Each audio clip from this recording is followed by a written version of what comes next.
Bienvenue dans cet épisode où nous explorons l'univers fascinant de Dr Émilie Chammas. Auteure universitaire et passionnée de littérature, elle tisse à travers ses écrits un pont entre mémoire, émotion et engagement sociétal. De la poésie à des romans inspirés de ce destin féminin marquant, elle nous invite à une réflexion profonde sur l'héritage culturel et les défis de notre époque.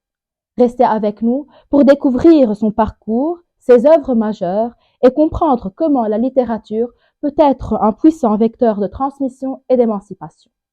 Bonjour Joy, ça me fait plaisir que tu sois là, ça me fait vraiment plaisir de faire ta connaissance. Je te remercie énormément.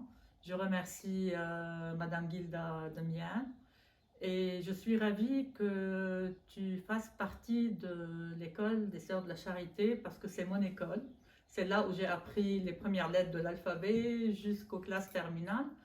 Alors bienvenue.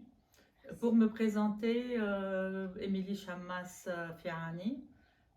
J'écris des poèmes, j'ai écrit des romans et j'ai repris les poèmes à présent. Il y a le nouveau recueil dont on va parler plus tard. Et j'enseigne dans deux universités, l'université de Balaman, l'université Jinan au Liban Nord. Et j'ai enseigné durant une trentaine d'années à l'école orthodoxe Mina, Collège national orthodoxe, et j'étais la coordinatrice de langue française. Qu'est-ce qui vous inspire le plus dans votre travail d'écrivaine? Ce qui m'inspire le plus, ce sont les circonstances de la vie, premièrement, et deuxièmement, c'est la nature. Les circonstances de la vie, parce que parfois il y a des chocs, il y a des émotions qu'on ne peut pas supprimer dans notre vie. Je te donne un tout petit exemple. Quand j'ai commencé à écrire, c'est quand j'ai perdu mon père, alors que j'avais 8 ans. Donc la vie sans père, c'était catastrophique pour moi. Et j'ai senti ce vide à partir de 12 ans, 13 ans, parce qu'à 8 ans, je n'ai pas vraiment réalisé ce vide-là. Mais à 12, 13 ans, j'ai commencé à écrire mes premiers poèmes. C'était des tentatives plutôt de poésie française. Et c'était une sorte de défoulement pour moi. Donc les circonstances, parfois, ces chocs émotionnels nous poussent à écrire. Et deuxièmement, la nature, parce que la nature vraiment m'inspire. Je suis entourée de verdure là, comme tu le vois, à la campagne, et ça m'inspire vraiment pour écrire. J'ai remarqué que la mémoire et l'identité sont deux thèmes récurrents dans vos livres. Pourquoi sont-ils si importants pour vous? Tout d'abord, la mémoire, c'est la faculté de retourner en arrière, c'est-à-dire dans les souvenirs. L'être humain, c'est c'est vraiment, il est fait pour vivre dans les souvenirs. On ne peut pas négliger le passé. Alors pour moi, comme je te l'ai dit, mon passé, mon enfance, c'était équivalent à mon père. Et puis j'ai perdu mon mari il y a 11 ans à peu près, et le recueil Avancer à reculons, il est dédié à mon mari. C'est pour ça que je l'ai intitulé Avancer à reculons, parce que dans la vie, on avance parfois à reculons dans les souvenirs. Alors la mémoire est très importante. Et en plus, on est toujours en quête d'une identité, on est parfois perdu et on se pose plein de questions. Qu'est-ce que l'être humain? Qu'est-ce qu'il fait dans la vie? Quelle est notre mission sur Terre? Et c'est de là que le troisième ouvrage est né, Réflexion et réfraction. Votre roman Un baiser au fil de la Méditerranée s'inspire de l'histoire de votre arrière-grand-mère Angelica. Pourquoi avez-vous voulu raconter cette histoire? Alors, Un baiser au fil de la Méditerranée, comme le titre l'indique, c'est l'histoire de mon arrière-grand-mère parce que ma mère a voulu que j'écrive ce roman. Et elle me racontait à propos de sa grand-mère qui était grecque et qui vivait à Corfou. Et puis elle a quitté Corfou pour aller à Alexandrie. C'est là qu'elle a rencontré le grand-père de maman. Ils sont tombés amoureux et c'est de là que commencent les aventures d'Angelica à travers la ville d'Alexandrie, puis la ville de Marseille et puis la ville de Tripoli. C'était une femme vraiment très courageuse, mais lorsque ma mère me racontait les histoires de sa grand-mère, ça m'a inspirée pour écrire un roman, mais j'ai beaucoup hésité parce que j'étais plutôt faite pour les poèmes et pas pour les romans. C'était un peu difficile pour moi d'aborder un roman d'une centaine de pages Mais puis, pour faire plaisir à ma mère, j'ai commencé le roman et puis c'était vraiment un succès. Un de vos livres, intitulé Moi aussi j'ose, aborde la résilience et le dépassement de soi. Quel message souhaitez-vous transmettre à travers lui? Moi aussi, j'ose, c'est l'histoire d'une petite fille qui est née avec la trisomie 21. C'est ce que j'ai voulu montrer à travers ce roman. Mais ce n'est pas seulement l'histoire de la fille qui va devenir une actrice plus tard, mais c'est plutôt l'histoire de sa maman qui a tellement combattu la société autour d'elle, qui n'acceptait pas vraiment le cas d'une trisomique. C'est la femme en général, que ce soit la mère ou la fille, à quel point elles ont combattu toutes les deux pour pouvoir arriver à un idéal et montrer à tout le monde, à la société libanaise et ailleurs, que les personnes qui sont trisomiques sont capables aussi d'arriver très loin dans la vie. Vous avez aussi travaillé sur les impacts sociaux et mentaux du changement climatique. Qu'est-ce qui vous a poussé à vous intéresser à ce sujet? Oui, ce sujet m'a particulièrement intéressée parce que nous vivons dans un monde où le climat est devenu vraiment dangereux, avec toute la pollution qui est autour de nous, avec ce changement climatique.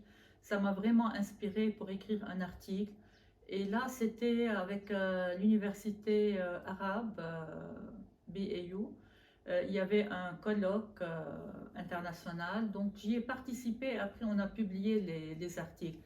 Et c'est un cas qu'on devrait on devrait vraiment réfléchir à cette situation pour essayer de trouver des solutions pour remédier à ce problème mondial. Avez-vous un rituel d'écriture ou un endroit particulier où vous aimez écrire? Un rituel, non, je n'en ai pas. Un endroit particulier où j'aimerais écrire, c'est toujours à côté de la nature, en pleine nature, soit au balcon, soit dans le jardin. Mais pour ce qui est du rituel, non, parce que parfois j'écris pendant plusieurs jours consécutifs et d'autres fois je reste plusieurs jours sans rien écrire. Et parfois je me réveille la nuit avec un poème qui naît brusquement comme ça, bien rimé, je ne sais pas comment. Alors je me réveille et je note directement avant d'oublier. Donc c'est pour te dire qu'il n'y a pas de rituel. Quel est le plus grand défi que vous avez rencontré en tant qu'auteure libanaise? Le plus grand défi, c'est de nous faire accepter en tant, je ne parle pas de moi uniquement, mais de toutes les personnes qui aiment écrire, qui sont douées pour l'écriture. L'important, c'est de nous faire accepter dans une société où on n'aime plus lire. Et avec une nouvelle génération, comme tu le sais bien, une génération qui n'aime pas du tout lire parce que tout est vraiment accessible avec les réseaux sociaux et maintenant avec l'intelligence artificielle. Au lieu de lire un bouquin de 300 pages, on va chercher directement le résumé et comme ça, on s'éloigne de plus en plus de la lecture et de l'écriture. Et en fait, le plus grand défi par rapport à mon écriture, c'était quand j'ai écrit le roman, comme je te l'ai dit, parce que après avoir écrit plusieurs poèmes, écrire un roman était vraiment un grand défi. Et j'ai changé plusieurs fois, après avoir écrit une centaine de pages au début, j'ai changé plusieurs détails, j'ai modifié, j'ai transposé des chapitres parce que je n'étais pas tout à fait convaincue. Et après, je suis arrivée à 300 pages pour être vraiment convaincue qu'il y a un enchaînement dans l'histoire, que les événements sont vraiment intéressants. Parce que écrire un roman, c'était vraiment très dur pour moi. C'était un grand défi. Dernière question. Quels sont vos futurs projets littéraires? Mes projets pour l'instant, c'est de ne pas écrire un roman, ni de la poésie, parce que je viens de publier un recueil poétique. Maintenant, mon projet futuriste, c'est d'écrire quelques petites nouvelles dans un recueil de nouvelles.